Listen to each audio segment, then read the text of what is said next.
Good morning, class. Nice to see you again. How's your day today? Oh, that's nice to hear.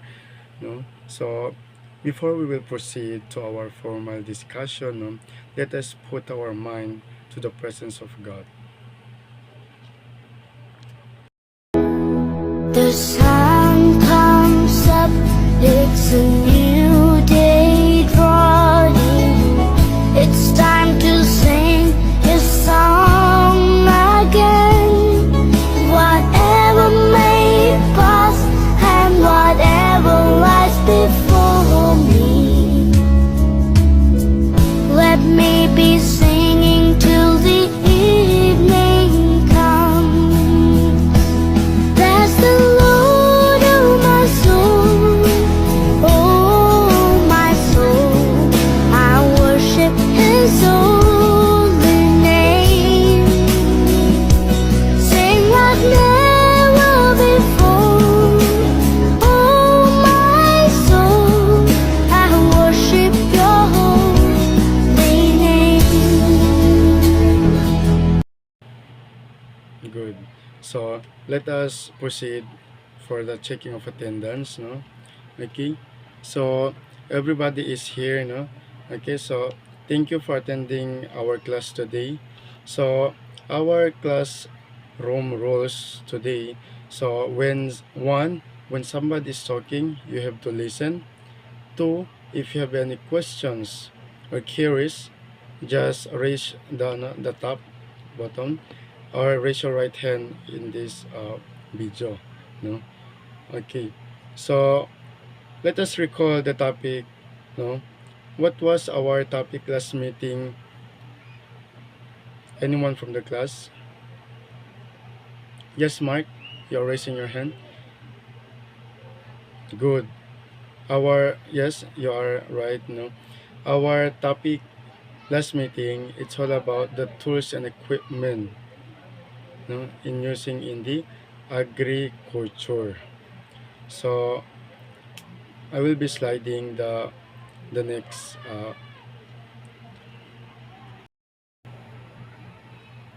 okay, class, guess the picture. Good.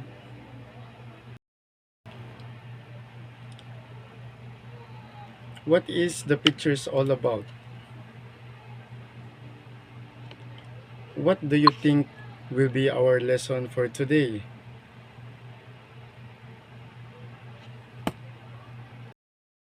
Okay, so let us proceed to our objectives, no, for us to absorb the lesson, no, that we are discussing today. So number one, understand the poultry housing and equipment. Number two, identify the types of poultry housing. Number three, to draw that describe the poultry housing and explain their insights on what they draw. So I will be giving the activities, no, activity rather. So the name of the activity is I can do it. You, you can do it. Okay. So instructions: analyze and identify the scrambled letters. No. Okay. So as you can see, there are only 13 items. So scrambled letter. So you have given 3 minutes to answer that. Okay. Okay. So very good, no? Are you done doing that, no? Okay, so first question, what did you find in the activity? Anyone from the class? Yes, Maria.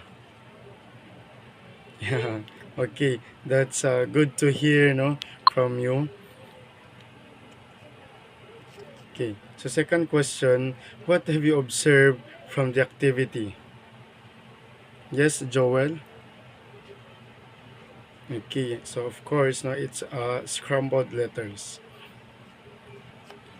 Okay, so from the activity that you participate, what do you think is our lesson for today? Yes, and good, no? So it's all about.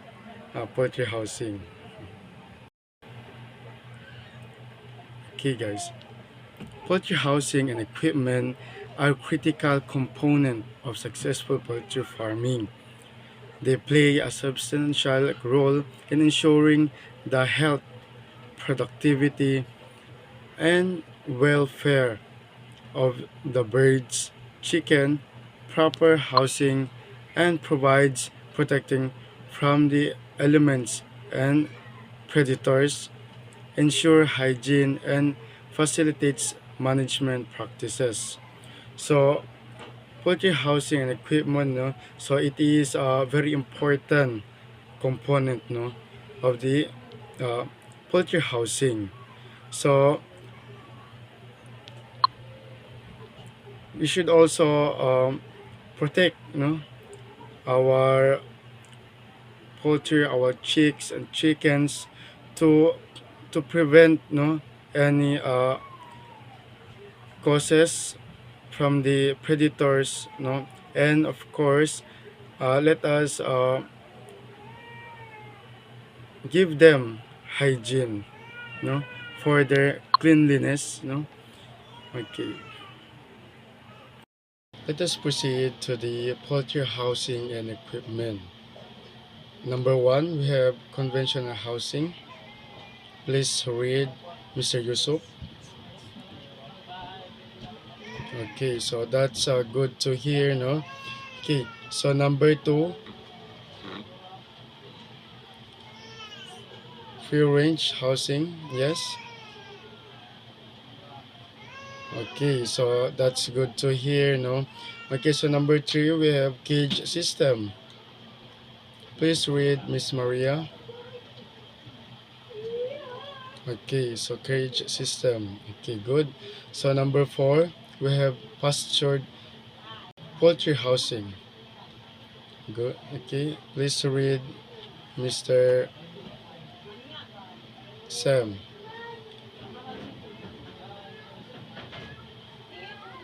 Okay, so pastured poultry housing, it is a permanent shed, shelters place, no, to the pasture lands. Okay, so number five, we have nesting boxes. Please read. Okay.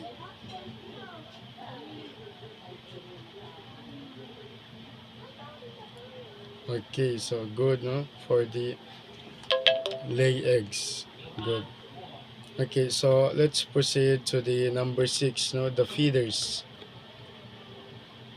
Mr. Abi, please read.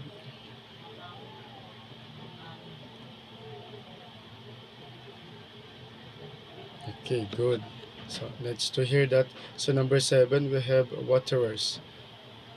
Okay, so we have equipment or containers that provides animals with clean drinking waters essential for healthy and well-being. So of course, it is very important for the poultry, to have their clean water. Okay, so number eight, bedding. Please read. Okay, Miss Isa. Number eight, bedding. Yes. Good. So that's nice to hear. No? So number nine, we have ventilation system. Please read, Miss Omas. Okay.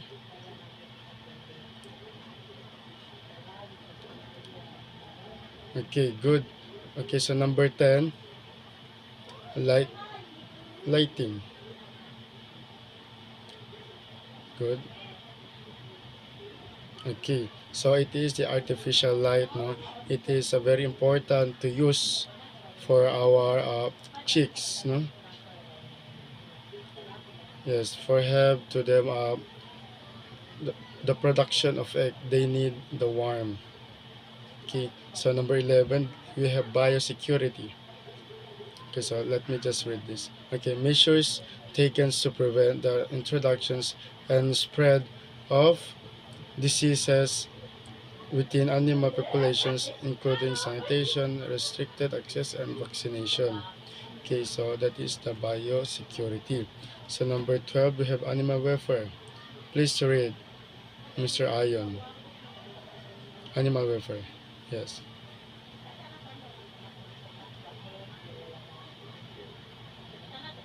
Okay, so it is ensure the biological and psychological well-being of animals. Okay, so number 13, the last number, we have sustainability practices that balance the needs for food productions with environment, health, economics, viability, and social equity, promoting responsible resource usage. Okay, so that's for our activity. No? Let us proceed to the next slide. Okay, class, what do you think is important to know the different poultry houses and equipment? Anyone from the class?